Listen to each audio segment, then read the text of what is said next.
Hash, thank you so much for joining me after what was a fantastic display of boxing between yourself and Joe Howarth.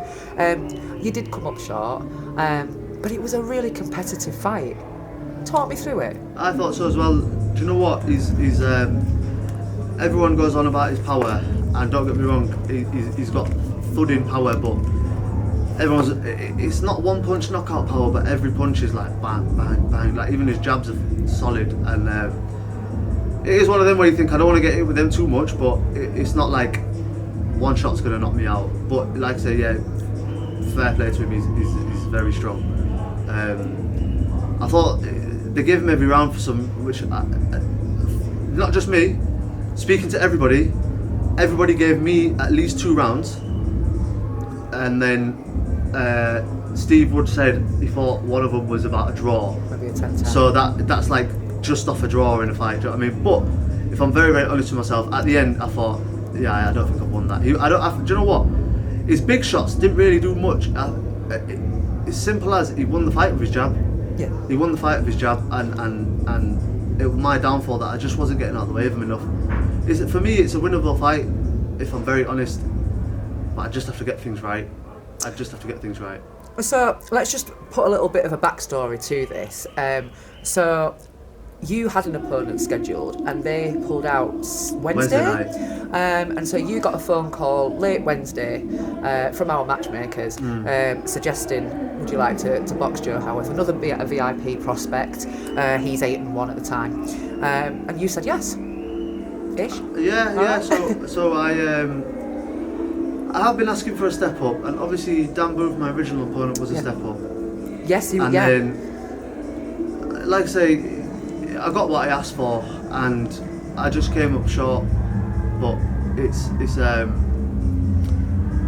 just a learning experience. Yeah, like I say, the fight got made Wednesday at 10 o'clock at night while I was on a walk, and yeah, it's just one of them. And I took a hard fight against a hard kid, and like I said, I do think it was competitive all the way through, but he won the fight with his jab, really.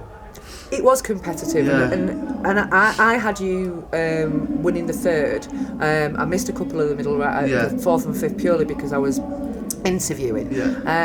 But it'd be great to watch that back and have a look again. Few people are saying I won the third and the fifth, right? And then Steve said the fourth was close. So that's. And you had him hurt in one of the early rounds, second or third round. I think at the end of the second or third, I just went straight in with the right hand to the body, and I saw him walk back, and I just didn't follow it up enough. That's all it was. So second phase then, and just stepping on it a little bit more. So really, we've learned something from this fight. This has been a good learning fight. And as I've just said to you as we were kind of coming in here and setting up, a blemish on a record these days means nothing, especially when you're in with somebody of a similar ability and trajectory as yourself. Someone who's very highly touted as well. Absolutely, and he's got a 50% knockout ratio. He's a puncher, and you stayed in there with him for the full 6 rounds and made it, as we keep saying, competitive. Yeah. So I think you should give yourself a lot of credit for that, Hash. Yeah. Do you know what? Not to be a pessimist, but although we say he's a notorious puncher and I got through it, obviously for me that's not good enough. For me, it's a winnable fight. I genuinely think it's a winnable fight. A winnable fight if I get things right. That's all it was. I just wasn't doing enough. When I did step on him, I was doing well. I just didn't do it enough. And do you know what? It's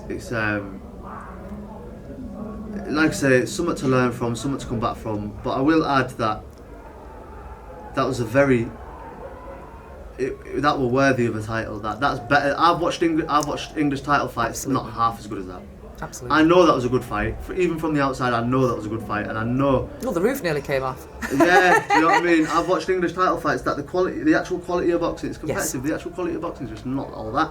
Whereas me and him, it were a better quality of boxing, and like I say, when I stepped on him, I do feel like I did have success. I just didn't do it enough, but I do think I would take that again.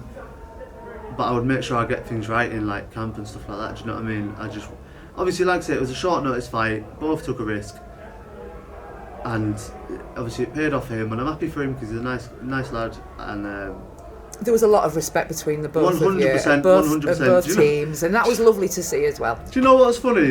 He comes across as absolutely emotionless, but like he's got such a straight face. But then when I spoke to him after, he was real nice, and I was a bit like taken aback. Like, obviously, I'd just been punched up a little bit, and I was a bit taken aback by how nice he was. And I was like, how's it going? Blah blah blah. And lovely kid, and all the world of respect to him. And like I said, I'll take that again down the line somewhere. I would love to see that again, maybe in a few fights time. Maybe for the Central area or something like that. I think that's worthy of a title. That 100%. It was a good fight, and like I said, I think on my day I could do better than that 100%. And yeah, like I said, I had patches of success, but just tonight he was better. Well, Hash, I know for a fact that you will come again. I'll be coming over to Leeds to see you guys in a not too distant future, and we'll catch up again then. Definitely. But until then, thank you so much, Hash Rehman. Cheers. For all boxing info, news and latest interviews, amateur and pro, across the north, click and subscribe. VIP Boxing Promotions. Also, Twitter, Instagram and Facebook.